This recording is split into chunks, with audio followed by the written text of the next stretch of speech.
ಹೋಗಿದ್ರು.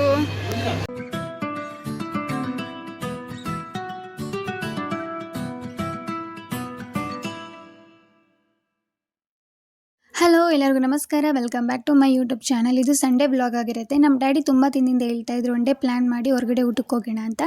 ಸೊ ಇವತ್ತು ಕಾಲ ಕೂಡ ಬಂದಿದೆ ಅಂತ ಹೇಳ್ಬೋದು.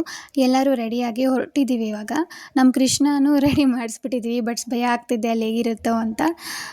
ನೋಡೋಣ ಹೇಗಿರುತ್ತೆ ಅಂತ.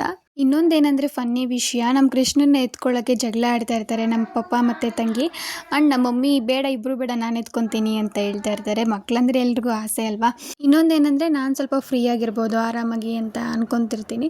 ಬಟ್ ನಾನು ಯಾಕೆ ಎತ್ಕೊತಾ ಇಲ್ಲ ಕೃಷ್ಣನ ಅಂತ ನನಗೆ ಫೀಲ್ ಆಗ್ತಿರುತ್ತೆ ಬೇರೆಯವ್ರು ಎತ್ಕೊಂಡಿದ್ದಾಗ. ಬಟ್ ಇರಲಿ, ಎಲ್ಲರೂ ಎತ್ಕೊಳ್ಳಿ ಅಂತ ನಾನು ಸುಮ್ಮನೆ ಇರ್ತೀನಿ. ಈಗ ಹೊರಟಿದ್ದೀವಿ. ನಮ್ಮ ಕೃಷ್ಣ ಅಂತೂ ಎದ್ಬಿಟ್ಟಿದೆ. ಆಲ್ಮೋಸ್ಟ್ ನಾವು ಹೊರಗಡೆ ಕರ್ಕೊಂಡು ಹೋದಾಗ ಮಲ್ಕೊಬಿಡ್ತಾಯಿತ್ತು. ಬಟ್ ಇವತ್ತು ಎದ್ದಿದೆ. ಏನಕ್ಕಂದರೆ ಮಾರ್ನಿಂಗ್ ಸ್ನಾನ ಮಾಡಿಸಿ ಮಲಗಿಸಿದ್ದಕ್ಕೆ ಈಗ 2 o'clock ಎದ್ದಿದೆ. ಎದ್ದಿದ ತಕ್ಷಣ ಹಂಗೆ ಕರ್ಕೊಂಡು ಬಂದ್ವಿ. ಅದಕ್ಕೆ ಫುಲ್ಲು ಆ್ಯಕ್ಟಿವ್ ಆಗಿದೆ. ಮಕ್ಕಳು ಅಷ್ಟೇ ಅಲ್ವಾ, ಚೆನ್ನಾಗಿ ನಿದ್ದೆ ಮಾಡಿಬಿಟ್ರೆ ಫುಲ್ ಆ್ಯಕ್ಟಿವ್ ಆಗಿರ್ತಾರೆ.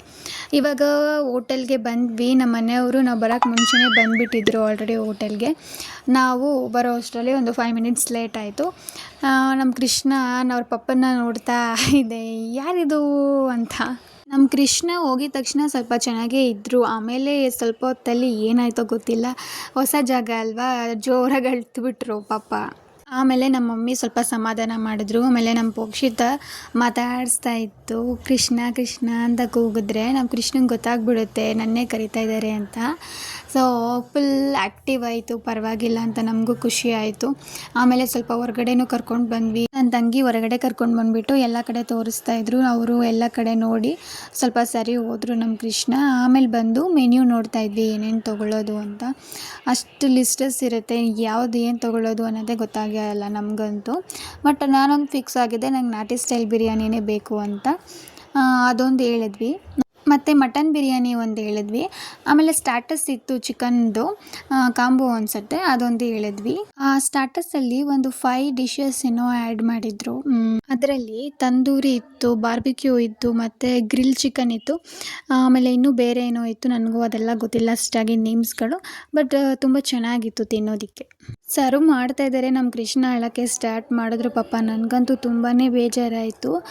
ಆಮೇಲೆ ಸ್ವಲ್ಪ ಬಾಟಲ್ ಫೀಡ್ ಮಾಡಿದ್ರು. ನಮ್ಮಮ್ಮ ಮಲ್ಗಿಸ್ಕೊಂಡಿದ್ರು ತೊಡೆ ಮೇಲೆ, ಆಟ ಆಡ್ತಿತ್ತಲ್ಲ, ನನಗೂ ಸ್ವಲ್ಪ ಸಮಾಧಾನ ಆಯಿತು. ಆಮೇಲೆ ತಿನ್ನೋಕ್ಕೆ ಸ್ಟಾರ್ಟ್ ಮಾಡಿದ್ವಿ. ಚೆನ್ನಾಗಿತ್ತು ಮಾತ್ರ, ನನಗಂತೂ ತುಂಬಾ ಇಷ್ಟ ಆಯಿತು. ನಮ್ಮ ಪೋಕ್ಷಿತ ಅಂತೂ ಖಾರ ತಿನ್ನೋದೇ ಇಲ್ಲ ಪಾಪ. ಅದು ಮೊಸರು ಹಾಕ್ಕೊಂಡು ತಿಂತಿತ್ತು. ಖಾರ ಇಲ್ಲ, ಬಟ್ ಸ್ಟಿಲ್ ಮೊಸರನ್ನೂ ಖಾರ ಅಂತದೆ, ಏನಕ್ಕಂತ ನಮಗೂ ಗೊತ್ತಿಲ್ಲ. ಸೊ ಚಿಕನ್ ಎಲ್ಲನೂ ಮೊಸರಿಗೆ ಹಚ್ಕೊಂಡು ತಿಂತಾಯಿತ್ತು. ನಮ್ಮಮ್ಮ ಪಾಪ ಕೃಷ್ಣನ ಮಲಗಿಸ್ಕೊಂಡು ಹಂಗೆ ತಿಂತಾಯಿದ್ರು. ನಮ್ಮ ಕೃಷ್ಣ ಹಂಗೆ ಆಟ ಆಡ್ಕೊಂಡಿದ್ರು. ಹೆಂಗೋ ವಿಡಿಯೋ ಮಾಡೋಕ್ಕೆ ಸ್ಟಾರ್ಟ್ ಮಾಡಿದ್ರೆ ಸಾಕು, ನಮ್ಮ ಕೃಷ್ಣ ನೋಡಿಬಿಟ್ಟು ಗೊತ್ತಾಗ್ಬಿಡುತ್ತೆ ವಿಡಿಯೋ ಮಾಡ್ತವ್ರೇನೊಂದು ಅಂತ. ಫುಲ್ ಎಕ್ಸ್ಪ್ರೆಷನ್ನು, ನಗೋದು ಹಂಗೆಲ್ಲ ಮಾಡ್ತಾ ಇರುತ್ತೆ ನೋಡಿ. ಆಮೇಲೆ ಲಾಸ್ಟಲ್ಲಿ ನನಗೆ ಚಿಕನ್ ಗೀ ರೋಸ್ಟು ತಿನ್ನಬೇಕು ಅಂತ ಅನ್ನಿಸ್ತು. ಅದೊಂದು ಆರ್ಡ್ರ್ ಮಾಡಿದ್ವಿ. ಆ್ಯಂಡ್ ಐಸ್ ಕ್ರೀಮ್ಗೆ ಮಲಾಯಿ ಮಟ್ಕ ಅಂತ ಏನೋ ಇತ್ತು, ರಸಗುಲ್ಲ ಮತ್ತು ಮ್ಯಾಂಗೋ ಎಲ್ಲ ಹಾಕಿದ್ರು. ತುಂಬಾ ಇಷ್ಟ ಆಯಿತು ನನಗೂ. ಅದನ್ನು ತೊಗೊಂಡಿದ್ವಿ. ತುಂಬ ಚೆನ್ನಾಗಿತ್ತು ಅದು ಮಾತ್ರ. ನಮ್ಮದು ಲಂಚ್ ಮುಗಿಯೋ ಅಷ್ಟರಲ್ಲಿ ನಮ್ಮ ಕೃಷ್ಣ ಹಂಗೆ ಆಡ್ಕೊಂಡು ಅಲ್ಲೇ ಮಲ್ಕೊಂಡಿದ್ರು. ಹೆಂಗೋ ಸದ್ಯಕ್ಕೆ ಅಳ್ಳಿಲ್ಲ. ನನಗೆ ಅದು ಒಂದು ಸ್ವಲ್ಪ ಸಮಾಧಾನ. ನನ್ನ ತಂಗಿಗೂ ಇಷ್ಟ ಆಯಿತು ಅದು ಮಲಾಯಿ ಮಟ್ಕ. ಸೊ ಫೈನಲಿ ಲಂಚ್ ಎಲ್ಲ ಮುಗಿಸ್ಕೊಂಡು ಐಸ್ ಕ್ರೀಮ್ ಎಲ್ಲ ತಿಂದು ನಂದು ವೀಡಿಯೋ ಮಾಡಿ ಅಂತ ಅಂದರೆ ನಮ್ಮ ಮನೆಯವ್ರು ಹೆಂಗೆ ಮಾಡಿದ್ದಾರೆ ನೀವೇ ನೋಡಿ.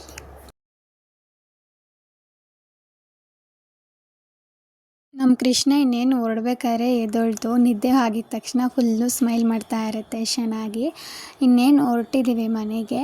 ನಮ್ಮ ಕೃಷ್ಣ ಮಲ್ಕೊಂಡಿರಲಿಲ್ಲ, ಎದ್ದೇ ಇದ್ದರು, ಆಟ ಆಡ್ಕೊಂಡಿದ್ರು ಮಾತ್ರ. ವಿಡಿಯೋ ಆನ್ ಮಾಡಿದ ತಕ್ಷಣ ಗೊತ್ತಾಗ್ಬಿಡುತ್ತೆ ನೆಕ್ಸ್ಟ್ ವಿಡಿಯೋದಲ್ಲಿ ನೋಡಿ ಹೆಂಗೆ ಎಕ್ಸ್ಪ್ರೆಷನ್ ಕೊಟ್ಟಿದೆ ಅಂತ.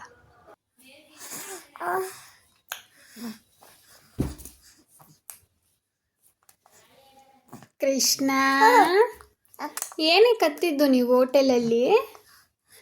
ಏನನ್ನಿಸ್ತು ನಿಮಗೆ? ಎಲ್ಲರೂ ನೋಡಿ ಭಯ ಆಯ್ತಾ? ಭಯ ಆಯ್ತಪ್ಪ? ಭಯ ಆಯ್ತಾ ನಿಮಗೆ ಕೃಷ್ಣಂಗೆ? ಹೌದು, ಹೋಟೆಲಲ್ಲಿ ಸ್ವಲ್ಪ ಹತ್ಬಿಟ್ರೆ ನಮ್ಮ ಕೃಷ್ಣ ಹೋಗಿದ ತಕ್ಷಣ ಮೋಸ್ಟ್ಲಿ ಫಸ್ಟ್ ಟೈಮ್ ಅಲ್ವಾ ನೋಡ್ತಾ ಇರೋದು ಹೋಟೆಲ್ನೆಲ್ಲ, ಅದಕ್ಕೆ ಸ್ವಲ್ಪ ಹತ್ರು. ಆಮೇಲೆ ಬಟ್ಟೆ ಮೇಲೆಗಡೆ ಒಂದು ಸ್ವಲ್ಪ ಟೈಟ್ ಆಗಿತ್ತು, ಅದಕ್ಕೆ ಆಮೇಲೆ ಅದನ್ನು ರಿಮೂವ್ ಮಾಡಿದ್ಮೇಲೆ ಆರಾಮಾಗಿ ಸ್ವಲ್ಪ ಹೊತ್ತು ಮಲ್ಕೊಂಡಿದ್ದು. ಪ್ರೀವಿಯಸ್ಸು ಮದುವೆಗೆಲ್ಲ ಕರ್ಕೊಂಡು ಹೋಗಿದ್ವಲ್ಲ, ಆವಾಗ ಇಷ್ಟು ಹಠ ಮಾಡಿರಲಿಲ್ಲ. ನನಗೆ ಸ್ವಲ್ಪ ಭಯ ಆಗ್ತಾಯಿತ್ತು ಎಲ್ಲ ಹಠ ಮಾಡುತ್ತೋ ಅಂತ. ಸೊ ಹೋಗಿದ ತಕ್ಷಣ ತೀರಾ ಏನು ಹಠ ಮಾಡಲಿಲ್ಲ. ಬಟ್ ಅಲ್ಲಿ ಹತ್ತ ತಕ್ಷಣ ಎಲ್ಲರೂ ನೋಡ್ತಾ ಇರ್ತಾರಲ್ಲ, ಆ ಕಡೆ ಈ ಕಡೆ ಕೂತಿರೋರು, ಸ್ವಲ್ಪ ಅನ್ಕಂಫರ್ಟಬಲ್ ಫೀಲ್ ಆಗುತ್ತೆ ಅಷ್ಟೇ. ಜಾಸ್ತಿ ಏನು ಅಳ್ಳಿಲ್ಲ, ಸ್ವಲ್ಪ ಹತ್ರು ಅಷ್ಟೇ. ಈ ವ್ಲಾಗ್ ಇಷ್ಟ ಆಗಿದ್ರೆ ಲೈಕ್ ಮಾಡಿ, ಸಬ್ಸ್ಕ್ರೈಬ್ ಮಾಡಿ. See you in the next vlog. Bye.